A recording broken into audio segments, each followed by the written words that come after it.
வணக்கம் நேயர்களே.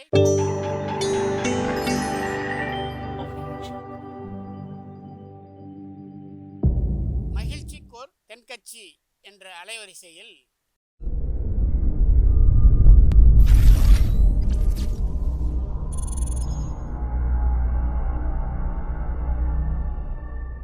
சிரிப்போம், சிந்திப்போம், செயல்படுவோம் என்ற தொடர் நிகழ்ச்சி தினமும் காலை 8 மணிக்கு யூடியூப் அலைவரிசையில் ஒளிபரப்பாகும் என்பதை மகிழ்ச்சியோடு தெரிவித்துக் கொள்கிறோம். ஒரு அரசன், அவனுக்கு வயசாகிட்டுது. அதனாலேயே கவலை, பயம் எல்லாம் அதிகமாகிட்டுது. மரண பயம். ராத்திரியில் சரியாக தூங்க முடியல. ஏற்கனவே போர்க்களங்களில் எத்தனையோ பேரை ஓட ஓட விரட்டினவன் அவன்.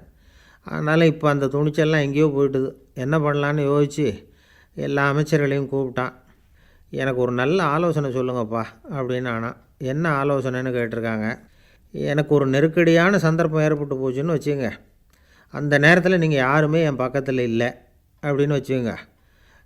ஆலோசனை சொல்கிறதுக்கு நீங்கள் யாருமே இல்லைன்னா அந்த சமயத்தில் எனக்கு உபயோகப்படுற மாதிரி ஒரு வாசகம், பொன்மொழி வேணும். அதை நீங்கள் யாராவது சொல்லுங்கள். அதை நான் என்னுடைய வைர மோதிரத்தில் அடியில் பதித்து வச்சுக்குவேன். தேவைப்படுறப்ப அதை பார்த்துக்குவேன் அப்படின்னாராம். அவர் போட்டிருந்த மோதிரமும் அதுக்கு தகுந்த மாதிரி திறந்து மூடுறது மாதிரி அமைஞ்சிருந்தது. அமைச்சர்கள் யோசனை பண்ணாங்க, என்ன வாசகம் சொல்லலாம் அப்படின்னு. ஒருத்தருக்கும் ஒன்றும் சரியாக தோணலை, குழப்பமாக இருந்தது. அந்த நேரத்தில் ஒரு பெரியவர் அங்கே வந்தார். அவர் சொன்னார், நான் அதுக்கு பொருத்தமாக ஒரு வாக்கியம் சொல்கிறேன், ஆனால் ஒரு நிபந்தனை. அதை யாரும் ஆர்வம் காரணமாக அவசரப்பட்டு படிச்சிடக்கூடாது. அதை ரகசியமாக அந்த மோதிரத்துக்குள்ளே எழுதி வச்சுக்கணும். எப்போவாவது இக்கட்டில் மாட்டிக்கும் பொழுது மட்டும், வேறு வழி இல்லை அப்படின்னா மட்டும் அதை திறந்து பார்க்கணும் அப்படின்னாராம் அந்த பெரியவர். சரின்னு ஒத்துக்கிட்டாங்க. அவர் சொன்ன வாக்கியத்தை ரகசியமாக மோதிரத்துக்குள்ளே பதிச்சு மூடியாச்சு. ராஜா அதை விரலில் மாட்டிக்கிட்டார். கொஞ்ச நாள் ஆச்சு. அந்த ராஜாவுக்கு ஒரு சோதனை வந்தது. அடுத்த நாட்டு மன்னன் படையெடுத்து வந்தான். அவன் இவர்கிட்ட ஏற்கனவே தோற்று போனவன். ஒரு வெறியில் வந்தான், ஜெயிச்சுட்டான். இவர் நாட்டை இழந்தார், எல்லாத்தையும் இழந்தார். ஒரு அடிபட்ட குதிரையில் ஏறி தப்பிச்சு போயிட்டார். அப்படி போயும் பின்னாடி அவங்க விடலை, துரத்திக்கிட்டு வராங்க. இவர் ஒரு மலை உச்சிக்கு போயிட்டார். அதுக்கும் அப்பால் போக முடியாது, பயங்கர பள்ளம். உல்லாச பயணிகள் கண்டுகளிக்கிற இடம் அது. ஆனால் இவருக்கு அது சாவு பயணத்தின் வாசல், திரும்பவும் முடியாது. அவ்வளவு குறுகிய பாதை அது. வேறு வழியே இல்லை. இந்த மோதிரம் சூரிய ஒளி மேலே பட்டு மின்னுச்சு.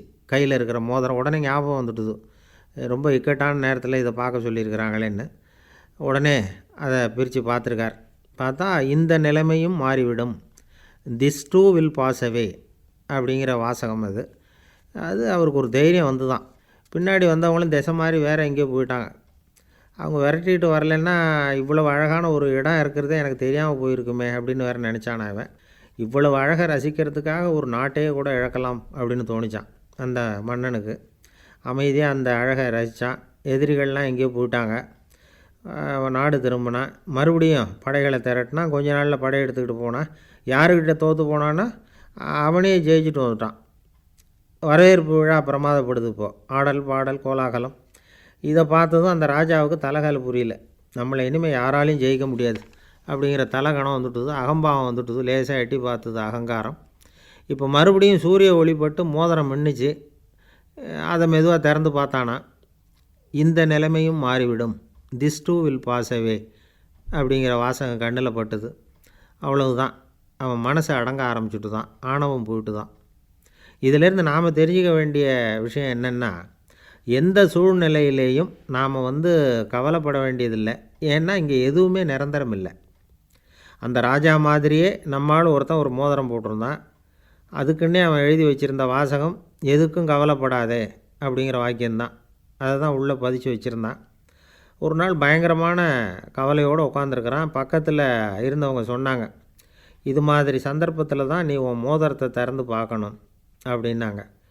இவனுக்கு கவலையோடு எரிச்சலும் சேர்ந்துக்கிட்டு வந்துட்டு தான். அப்புறம் சொன்னானா, அது எப்படிடா முடியும், இப்போ திருட்டு போனதே என்னோட அந்த மோதிரம் தான், அதை நினச்சி தான் கவலைப்பட்டுக்கிட்டு உட்காந்துருக்கிறேன். மோதிரம் கிடைச்சாவில் அதை திறந்து பார்க்குறதுக்கு அப்படின்னு தலையில் கையை வச்சுக்கிட்டு உட்காந்துட்டானான். ஐயா தென்கட்சி கோ சுவாமிநாதன் அவர்களின் மகிழ்ச்சிக்கோர் தென்கட்சி தொடர் நிகழ்ச்சியினை கேட்டு பயன்பெறுங்கள்.